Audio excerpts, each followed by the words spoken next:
बेसब्री से इंतजार किया जा रहा है 8 पे कमीशन को लेकर किस तरीके के अपडेट सामने आ रहे हैं, किस तरीके की डिमांड सामने आ रही है, कौन सी डिमांड मानी जाए तो कितना भला कर्मचारियों का होगा। करीब करीब 1.25 करोड़ कर्मचारियों की जो निगाह है वो उस पर टिकी हुई है। कर्मचारी नहीं है उसमें, 50 लाख के आसपास कर्मचारी हैं और 69 यानी 69 लाख के करीब करीब पेंशनर्स हैं जिन्हें बेसब्री से 8th पे कमीशन का इंतजार है। आज लेकिन जिस पर चर्चा करेंगे वो होगा HRA, जो एक बड़ा हिस्सा होता है और जो डिमांड की जा रही हैं अलग अलग शहरों की कैटेगरी के हिसाब से। अगर HRA में रॉकेट जैसा उछाल आता है तो उसका फायदा इन कर्मचारियों और पेंशनर्स को मिलेगा। नमस्कार, मैं ललित प्रजापति। तो 8th पे कमीशन को लेकर केंद्रीय कर्मचारियों के लिए बड़ा अपडेट आया है और बेसिक सैलरी और HRA को लेकर ये अपडेट्स हैं कि हम ये भी समझाने की कोशिश करेंगे कि लेवल 1 से लेकर 10 तक का जो पूरा कैलकुलेशन होगा वो अब किस तरह का बनेगा। तो जैसे ही 8वें वेतन आयोग में फिटमेंट फैक्टर, जो सबसे ज़्यादा ज़रूरी फैक्टर है इस पूरे सैलरी के रिवीजन का, तो फिटमेंट फैक्टर के आधार पर बेसिक सैलरी बढ़ेगी। कर्मचारियों का जो HRA है वो रॉकेट की तरह बढ़ जाएगा, इस तरह की उम्मीदें की जा रही हैं। 8 पे कमीशन को लेकर इसी तरह की बातें भी दरअसल पहुंची हैं। 8वें वेतन आयोग में सैलरी बढ़ाने को लेकर केंद्रीय कर्मचारियों और पेंशन भोगियों के बीच लगातार चर्चाएं हैं। इसका एक मेन जो एलिमेंट होता है वो है हाउस रेंट अलाउंस, HRA। इस पर लोगों का उतना ध्यान नहीं जाता, लेकिन सैलरी बढ़ाने में इसका सबसे बड़ा योगदान होता है। कोलकाता में स्टेक होल्डर्स के साथ वेतन आयोग की बैठक हुई है, बैठकों का दौर चला है और वो समाप्त हो चुका है। इससे पहले लखनऊ में दौर चला था। अलग अलग जगहों पर वेतन आयोग की टीम पहुंच रही है। कर्मचारियों से कहा जा रहा है, यूनियन से कहा जा रहा है कि आप हमें बताइए भाई क्या क्या चाहिए, क्या क्या आपकी डिमांड्स हैं। तो बेसिक सैलरी बढ़ाने के साथ साथ हाउस रेंट अलाउंस की मौजूदा दरों को बढ़ाने की पुरजोर डिमांड इस बार की गई है। चूंकि HRA सीधे तौर पर बेसिक सैलरी का एक निश्चित परसेंटेज होता है, इसीलिए जैसे ही 8वें वेतन आयोग में फिटमेंट फैक्टर के आधार पर बेसिक सैलरी बढ़ेगी, कर्मचारियों का जो HRA है वो रॉकेट की तरह बढ़ जाएगा।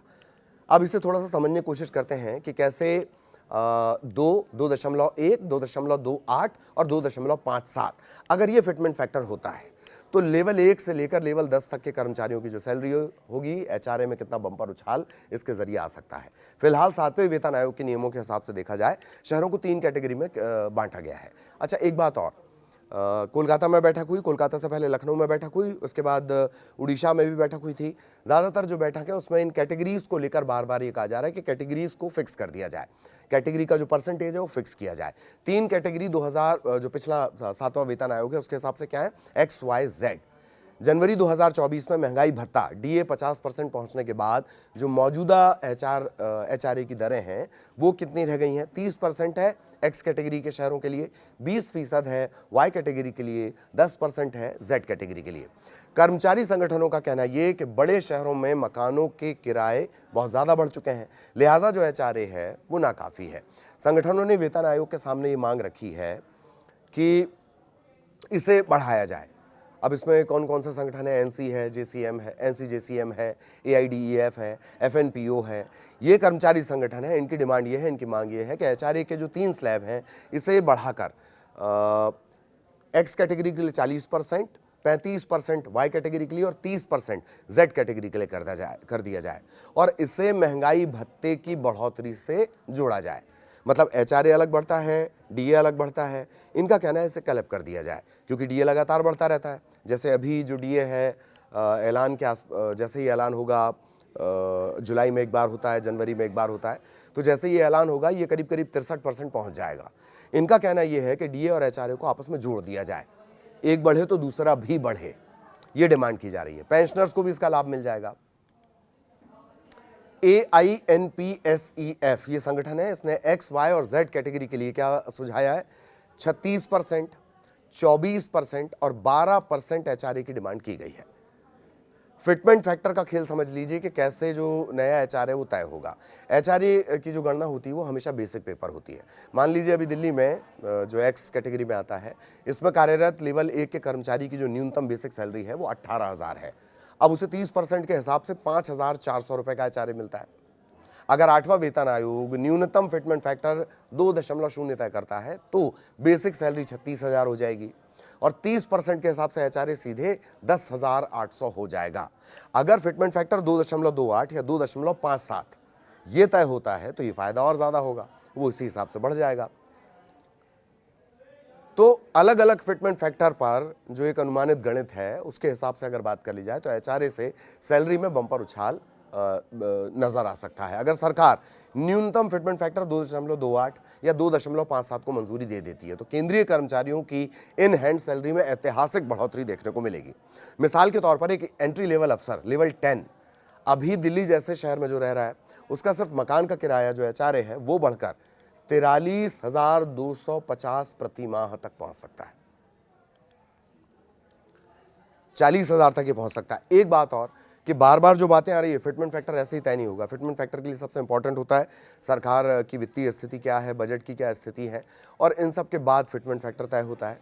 तो सभी को ये उम्मीद है कि फिटमेंट फैक्टर एक अगर ओवरऑल एवरेज निकाला जाए तो फिटमेंट फैक्टर 2 से लेकर यानी 2 से लेकर और 2.89 इसके बीच कुछ हो सकता है, और उम्मीद ये है कि 2.3 के अंदर वो रहता है। अगर 2.3 के ऊपर पहुंच जाता है फिटमेंट फैक्टर तो बल्ले बल्ले वाला मामला हो जाएगा सभी के लिए, पेंशनर्स के लिए भी और जो कर्मचारी हैं सेंट्रल गवर्नमेंट के उनके लिए भी। लेकिन जानकार ये कह रहे हैं कि उसकी उम्मीद कम है, हालांकि उसके लिए इंतजार कर देते हैं। अब एक मोटा मोटी गणित से समझ लेते हैं। लेवल 1 के कर्मचारी के लिहाज से एचआरए के लिहाज से अब कैलकुलेशन कर रहे हैं। अगर फिटमेंट फैक्टर 2 रहता है तो बेसिक वेतन 36,000 बनेगा, एचआरए 24% 8,640 ये पहुंचता है अगर फिटमेंट फैक्टर 2 पॉइंट रखा जाता है तो। और इसी तरीके से फिटमेंट फैक्टर बेसिक वेतन अगर 18,000 है तो उस लिहाज से अगर फिटमेंट फैक्टर 2.1 पहुंचता है तो बेसिक वेतन हो जाएगा 37,800। अब अगर 24% एचआरए निकाला जाए तो ये 9,000 पहुंचता है, 16% एचआरए निकाला जाए तो 6,000 पहुंचता है, 8% एचआरए निकाला जाए तो 3 पहुंचता है। ये हम सिर्फ लेवल 1 के कर्मचारी के हिसाब से बात कर रहे हैं। अगर फिटमेंट फैक्टर पहुंच जाता है 2.26 यानी 2.3 के करीब, जो बिल्कुल औसत में सबसे करीब आ रहा है अलग अलग जानकारों के हिसाब से, तो बेसिक वेतन पहुंचेगा 41,040। 24% एचआरए के हिसाब से 9,850 होते हैं, 16% के हिसाब से 6,500 होते हैं, 8% के हिसाब से 3,280 होते हैं। ठीक, फिटमेंट फैक्टर के हिसाब से ये लेवल 1 के कर्मचारी के लिए बात कर ली जाएगी हमने। और अगर लेवल 5 के कर्मचारी की बात की जाए जिसका बेसिक वेतन 29,200 अभी है, अगर फिटमेंट फैक्टर 2 रहता है तो नया जो बेसिक वेतन हो जाएगा 58,400। 24% के हिसाब से एचआरए 17,520, 16% के हिसाब से 11,680, 8% के हिसाब से 5,840। महानगरों, ये जो एचआरए में अलग अलग आपको बता रहा हूं, महानगर के हिसाब से 24%, अन्य शहर के हिसाब से 16% और नॉर्मल के हिसाब से 8% है। 3 जो कैटेगरी है इसी को बढ़ाने की बात की जा रही है, इसी वजह से हम आपको समझा रहे हैं पूरा। अब लेवल 5 का कर्मचारी बेसिक वेतन 29,200, फिटमेंट फैक्टर मान लीजिए 2.1 रख दिया जाता है, नया बेसिक वेतन बढ़ जाएगा 61,320, 24% के हिसाब से 18,400, 16% के हिसाब से 12,260, 8% के हिसाब से 6,130 ये एचआरए बनेगा। फिटमेंट फैक्टर अगर 2.28 पहुंचता है, नया बेसिक सैलरी जो होगी वो होगी 66,580, महानगरों में 19,970 का एचआरए मिलेगा, बाकी शहरों में 13,320 का एचआरए मिलेगा और 8% के हिसाब से 6,660 का एचआरए मिलेगा। इस वजह से जो कर्मचारी संगठन है उनकी डिमांड ये है कि एचआरए को एक तो डीए के साथ आप जोड़ दें। डीए के साथ जोड़ने से फायदा यही होगा कि जैसे जैसे डीए बढ़ता जाएगा, डीए जैसे अभी 63-62% पहुंच जाएगा, उसी हिसाब से एचआरए भी बढ़ता जाएगा। अभी एचआरए का अमाउंट फिक्स्ड होता है, एक तो उसे डीए के साथ जोड़ने की मांग की जा रही है और एक्स्ट्रा कैटेगरी जोड़ने और XYZ कैटेगरी का एक फिक्स्ड अमाउंट जो अब तक रहा है 30, 20, 10 का, उसे बढ़ाने की भी डिमांड बार बार की जा रही है। तो अब ये देखने वाली बात होगी, दिलचस्प होगा कि आगे क्या कुछ इसमें होता है। जो भी अपडेट रहेगा 8 पे कमीशन से जुड़ा हुआ वो भी आपको बताएंगे। वीडियो आपको कैसा लगा और क्या कुछ आप जानना चाहते हैं वो भी आप बता सकते हैं। बहरहाल वीडियो देखने के लिए आपका धन्यवाद। नमस्कार।